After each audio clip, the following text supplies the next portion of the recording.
Hello সবাইকে, সবাই কেমন আছেন? আশা করছি সবাই অনেক অনেক ভালো আছেন। আর আলহামদুলিল্লাহ আমরাও অনেক ভালো আছি সবাই। আগের দিন আপনাদেরকে আমি বলেছিলাম যে আজকে আমরা যাচ্ছি দীঘাতে। মন্দারমণি থেকে আজকে আমরা দীঘাতে যাচ্ছি। তো আমরা এখন রাস্তাতেই আছি আর অনেকটা রাস্তা পেরিয়েও এসছি। আর এখন আমরা আছি এটা মোহনার কাছাকাছি। তো আমাদেরকে যিনি আর কি অটোওয়ালা কাকু ছিল, তো উনিই বললেন যে এটা আর কি মোহনা। আর ওই যে দূরে দেখুন ট্রলারগুলো আসছে, তো উনি বললেন যে এইগুলো মাছ ধরার ট্রলার। আর এরা হয়তো সম্ভবত মাছ নিয়েই ফিরছে বা মাছ ধরতে যাচ্ছে কেউ কেউ।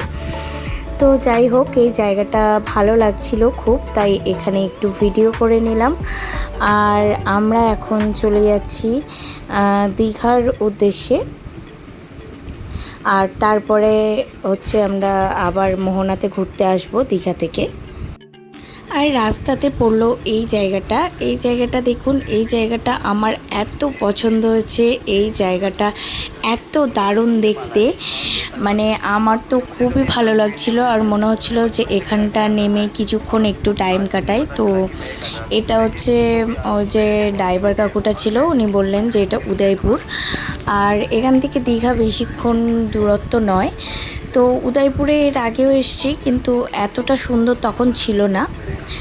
তো ফাইনালি আমরা চলে এসেছি আমাদের হোটেলে। এটা নিউ গীতাঞ্জলি হোটেল। তো হোটেলটা খুবই সুন্দর ছিল, কিন্তু হোটেলটা আজকে আমাদের এখানে রুম নিতে অনেকই কষ্ট হয়েছে। কারণ যেহেতু আমরা বলেছিলাম যে রিসর্টে গিয়ে উঠবো, তো সেই জন্য রিসর্ট খুঁজতে খুঁজতে ভালো তো আমাদের অনেকটা ঘুরতে হয়েছে। আর এই লাগেজ নিয়ে, বাচ্চাদের নিয়ে ঘুরতে গিয়ে খুবই কষ্ট হয়েছে। আর যেহেতু রিসর্টগুলো বিচ থেকে অনেকটাই দূরে ছিল, তো সেই জন্য আর কি শেষমেশ এখানেই এসে ওঠা হলো। তো এটা ছিল এর রিসেপশন এরিয়াটা। এই হোটেলটাও খুব সুন্দর ছিল। তো এখন অনেকটাই দুপুর হয়ে গেছে, প্রায় 2:30টার মতো বাজে। আর আজকে সারাদিনটা যেহেতু এই হোটেল খুঁজতে গিয়ে অনেকটাই কষ্ট হয়েছে, তো সেই জন্য এসে আমরা খাওয়া দাওয়া করে রেস্ট নিচ্ছিলাম। আর এখন সন্ধ্যার টাইম হয়ে গেছে। আর এখন উঠে আমরা একটু রেডি হয়ে নিচ্ছি আর কি ওল্ড দীঘাতে যাওয়ার জন্য। আর আমরা বেসিক্যালি ওল্ড দীঘাতে যাই গিয়ে একটু কিছুক্ষণ নদীর পাড়েতে সুন্দর টাইম কাটানোর জন্য, আর গরম গরম মাছ ভাজা খাওয়ার জন্য। আর একবার আমি হোটেল রুমটা আপনাদের ঘুরিয়ে দেখিয়ে দিচ্ছি। আর এটা এর বাথরুম, আর এখানে বাথটাবও ছিল। আর বাথরুমটা আমার খুবই পছন্দের, ভালো লেগেছে খুব।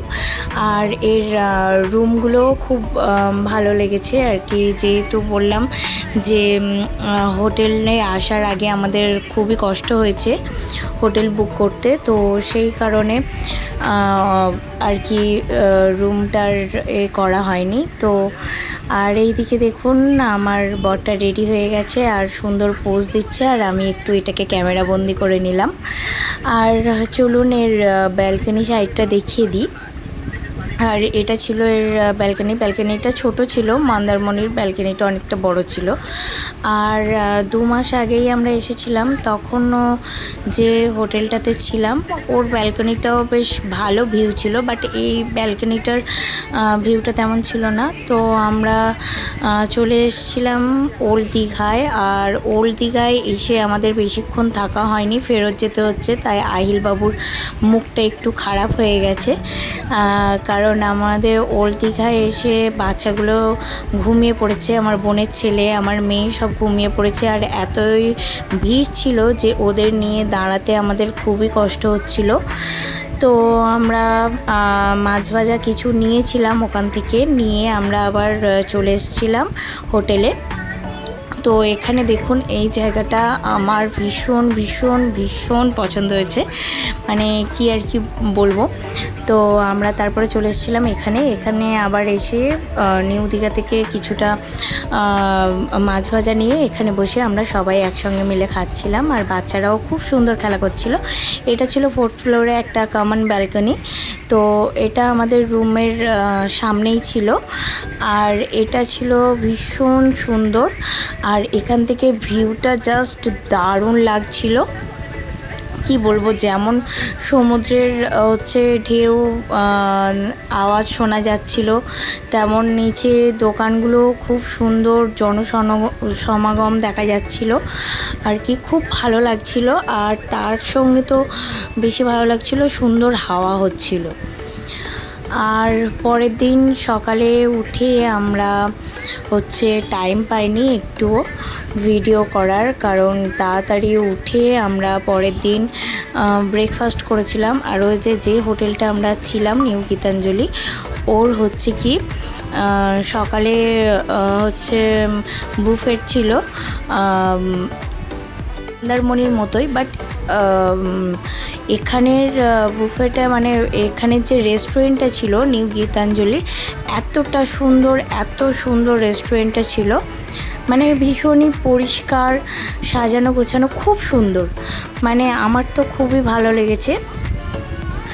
আর এখন আমরা চলে এসেছিলাম মোহনাতে। দীঘায় আসলে অবশ্যই তো মোহনায় একবার আসতেই হবে। আর মোহনায় এসে আমার খুবই ভালো লাগে, কারণ এখানে একসঙ্গে অনেক মাছ দেখতে খুব ভালো লাগে। আর যারা আমাদের মতো হাউসওয়াইফরা আছে তাদের তো দূর দূরান্তরে বাজারের সঙ্গে কোনো যোগাযোগ থাকে না, যেগুলোই বাজার থেকে আনে শুধু কেটে কুটে পরিষ্কার করে রান্না করাটাই আমাদের কাজ। তো বাজারের মাছ দেখা বা ওর দরদাম কিছুই জানি না। তো সেই জন্য এখানে মাছের দাম করছিলাম, দেখছিলাম, বাট নেওয়া হয়নি। এর আগে যতবারই দীঘায় এসেছি ততবারই মাছ নিয়ে গেছি, বাট এখানের মাছের টেস্টটা আমাদের ওখানের মাছের টেস্টের সঙ্গে কী জানি মেলে না। আমাদের ওখানে মাছের টেস্টটা বেশি ভালো বলে আমার মনে হয়। এখান থেকে যতবারই মাছ নিয়ে যাই খুবই মানে গন্ধ ওঠে, জানি না অনেকটা জার্নি করার জন্য কি আবার অনেক সময় কি হয় না, ওরা যে প্যাক করে দেয় বরফটাও গলে যায় যদি টাইম একটু বেশি লাগে যাতায়াতে। তো সেই জন্য মাছগুলো ঠিক খেতে ভালো লাগে না বাড়ি নিয়ে গিয়ে, কিন্তু দেখতে খুবই সুন্দর লাগে এই মাছগুলো। আর এই যে ইলিশগুলো দেখছেন মাঝারি সাইজের, এগুলো এখানে 1200 টাকা করে কেজি বলছিল, আর পমফ্লেটগুলো বলছিল 8 থেকে 900 টাকা মতো। আর এই সুন্দর মাছগুলো নেওয়ার জন্য আমার বোন খুবই বায়না করছিল, কিন্তু আমরা নিয়ে যেতে পারবো না, যেহেতু আমাদের 3টে বাচ্চা আছে। আর তার উপরে এবারে আমরা এসেছি বাসে করে, এর আগে কোনো সময়ই বাসে করে আমরা দীঘাতে আসেনি, তাই আবার সঙ্গে লাগেজ মাছের পেটি নিয়ে যাওয়াটা একটু ডিফিকাল্ট হয়ে যাবে। তো সেই কারণে মাছটা কেনা হলো না, কিন্তু ওর অনেকটাই মন খারাপ হয়ে গিয়েছিল মাছটা ওকে কিনে দেওয়া হয়নি বলে। তো এই দেখুন এখানে কত কাঁকড়া মাছ আর কি, লবস্টার সব কিছুই আছে। অনেক মাছের নাম আমি জানি, অনেক জানি না। অনেক কিছুই মাছ খেয়ে থাকি, বাট সব মাছের নাম জানি না। আর এখানে দেখুন সারি সারি শুকো মাছের দোকান আর কি। তো এইগুলো আমার অতটা লোভ নেই, কারণ শুকো মাছ আমার অতটাই পছন্দ না, শুকো মাছ আমি অত ভালোবাসি না। তো যাই হোক, আরও বিশেষ করে আমার বেশি বাজার করা হয় না আমার ছেলের কারণে। আগে তবুও আমি একটু যেতাম। আর এই দেখুন এখানে যে বক্স বা পেটিগুলো রাখা আছে, এইগুলোর মধ্যেই মাছ প্যাকিং করে নিয়ে যাওয়া যায় আর কি। ওতে ওরা ভালো করে সুন্দর করে বরফ টরফ দিয়ে গুছিয়ে দেয়। হ্যাঁ, তো যেটা বলছিলাম, আমার ছেলে যে থেকে হয়েছে ও অনেকটাই ওর বাবার গুণে গেছে আর কি, ওর আব্বুর গুণে। কারণ ও বাজারে ঢুকলেই বাজারের যে গন্ধটা, বিশেষ করে তো মাছ বাজারের বা মাংস বাজারের যে গন্ধটা, ওটা পেলেই বমি করে দেয়। তো সেই জন্যই আর কি বাজারে বেশি আসা হয় না। আর আজকেও বমি করে ফেলেছে অলরেডি। তারপরে আর কি আমরা ঘুরছি, এই দিকটা চলে এসেছি, ওই দিকটা বেশি গন্ধ বলে। আর এখানে দেখুন সুন্দর সুন্দর হাতের কাজের জিনিসপত্র বিক্রি হয়, যেমন শাঁখা, শাঁখ, মালা আর কি, আরও হচ্ছে কাঠের পেন, এগুলো সুন্দর সুন্দর জিনিস এখানে বিক্রি হচ্ছিল। তো আমরা এই দিকটা চলে এলাম, কারণ সেটার গন্ধটা সহ্য হচ্ছিল না, বমি করে ফেললো সবার সামনে। তো ওকে আর কি পরিষ্কার করে আবার এই সাইডটা চলে আসলাম। এই সাইডটা অনেকটাই গন্ধটা কম, তো সেই জন্য আরও ওই সাইডে যে মাছের বাজার আছে ভিতরটা, যেখানে আর কি কাটা হয়, তো ওই দিকটা আর যাওয়া হলো না। এর আগে গিয়েছি অনেকবার, তো যতবারই দীঘায় আসি কিন্তু দীঘায় আরও বেশি বেশি সুন্দর লাগে। কোনোবারেই হচ্ছে দীঘা আমার কাছে খারাপ লাগে না, আমার যতবারই আসি আরও আসার মন চায়। আমার খুবই ভালো লাগে 1 বা 2 দিনের ছুটিতে দীঘা ঘুরে যাওয়া কাছাকাছির মধ্যে আমার মনে হয় খুব ভালো আর কি। সবার কাছে হয়তো নয়, কারণ এর আব্বু একদমই আসতে চায় না দীঘাতে, কারণ দীঘার আবহাওয়াটা ওনার স্কিনটাতে একটুও শ্যুট করে না। যতবারই দীঘায় আসে ততবারই কালো হয়ে বাড়ি যায়, পুরো মুখটা রোদে জ্বলে যায় আর কি, কালো হয়ে যায়। তো সেই জন্য আসতে চায় না, কিন্তু আমার খুব মানে একটা পছন্দের জায়গা দীঘা। তো 1 দিন বা 2 দিনের ছুটিতে আমার কাছাকাছির মধ্যে সুন্দর সমুদ্র সৈকত বলতে আমার দীঘার কথাটাই আগে মনে পড়ে। আর আমার দীঘায় আসতে খুবই ভালো লাগে। তো অনেক জায়গায় ঘুরেছি, কিন্তু দীঘাতে যতবারই হচ্ছে আসার কথা হয় তবুও আমি চলে আসি দীঘাতে। আমার ভালো লাগে এই জায়গাটা। আর এই দিক দিয়ে আমরা যতই সামনের দিকে এগিয়ে যাচ্ছিলাম ততই ভালো লাগছিল, কারণ সুন্দর হাওয়া বইছিল। আর এরা দেখুন এখানে এই বাবলসগুলো দেখে দাঁড়িয়ে পড়লো নেয়ার জন্য। আর যেহেতু দাদা নিয়েছে তো বোনকে তো নিতেই হবে, ওদের দুজনার একই অভ্যাস, একজন নিলে আর একজনের সেটা দরকার। আর হ্যাঁ, আরেকটা কথা হচ্ছে আমরা আজকেই বেরিয়ে যাব, যেহেতু আমরা 3 দিনের ট্যুরে এসেছিলাম, কারণ বাচ্চাদের স্কুল হচ্ছে চালু হয়ে গেছে। আর সামনেই হচ্ছে ওদের এক্সামও এসে যাবে কিছুদিন পরে, তো সেই জন্য বেশি দিন আর কি ওদের পড়া বা স্কুল অফ করা যাবে না। তো সেই জন্য আমরা আজকেই বেরিয়ে যাব। আর তার আগে এখানটা আর কি মোহনায় এলাম, ঘুরে টুরে আমরা দুপুরে খাওয়া দাওয়া করে তারপরে হোটেল রুম থেকে লাগেজ নেব, নিয়ে আর কি আমরা বাসে উঠে পড়ব।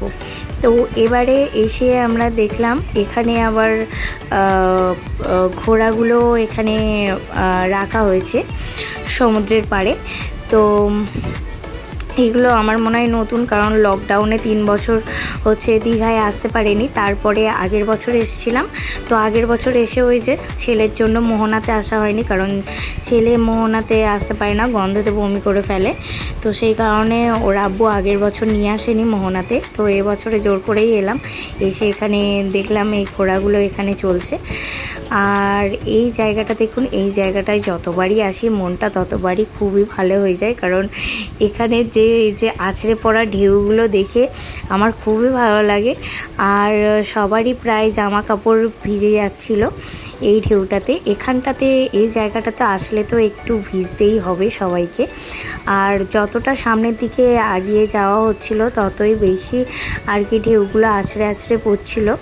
তো আমরা বেশি সামনের দিকে এগিয়ে যাইনি, কারণ ওখানে সবাই ভিডিও করছিল আর কি, ছবি তুলছিল। তো যেহেতু আমার কাছে ছোট বাচ্চা ছিল, তো সেই জন্য সবাই বারণ করছিল যে আর বেশি সামনে যাবেন না, কারণ হচ্ছে রিস্ক হয়ে যেতে পারে। তো সেই জন্য সবাই বারণ করছিল দেখে আমিও মেয়েটাকে নিয়ে আর বেশি দূর আগাইনি, আমি এখান থেকেই ফেরত চলে এসেছিলাম। আর ছেলেটা আর ওর মামা আর ওর আব্বু এখানে অনেক ভিডিও আর ছবি তুলছিল।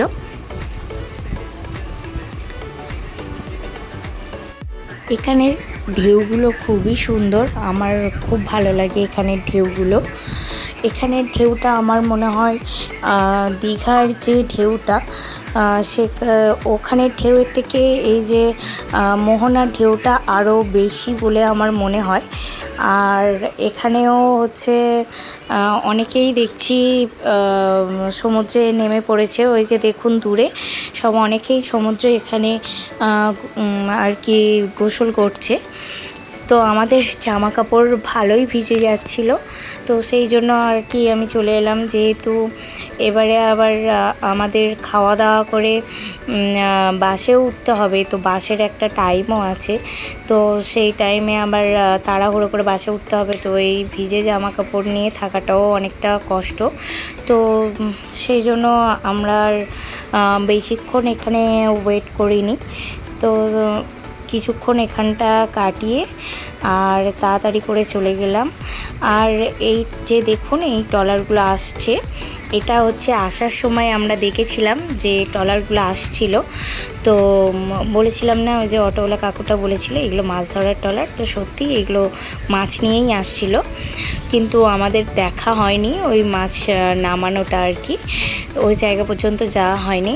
তো এই রোদেতে আমরা এখন সবাই মিলে একটু আম পান্নার শরবত আর একটু লেবু পানি ঠান্ডা ঠান্ডা খেয়ে এবারে আমরা চলে যাব হচ্ছে কি